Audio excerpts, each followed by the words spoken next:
S'appuyer sur son stress pour mieux gérer son entreprise, facile à dire à première vue, moins évident à assimiler lorsque l'on est chef d'entreprise. À l'occasion d'une conférence intitulée « Faire de son stress un allié », la consultante Danielle Simon a pourtant mis nos patrons de PME face au problème.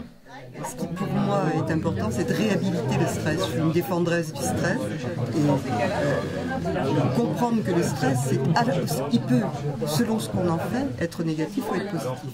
La seule chose qu'on ait de présente et de réelle tout le temps, c'est notre corps.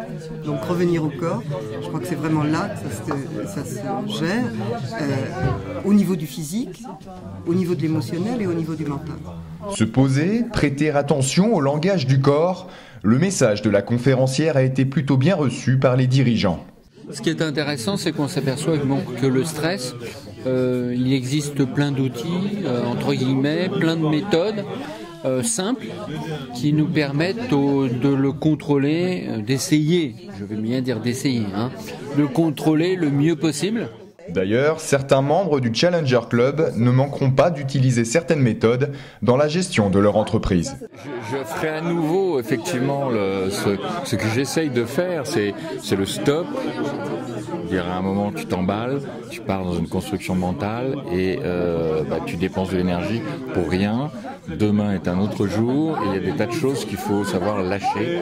C'est facile à dire, moins facile à faire, mais c'est un combat permanent. Le stress peut donc devenir un moteur et non un frein pour mener à bien les projets de l'entreprise. L'important pour les dirigeants est d'en prendre conscience pour appliquer la méthode dans l'exercice de leurs fonctions.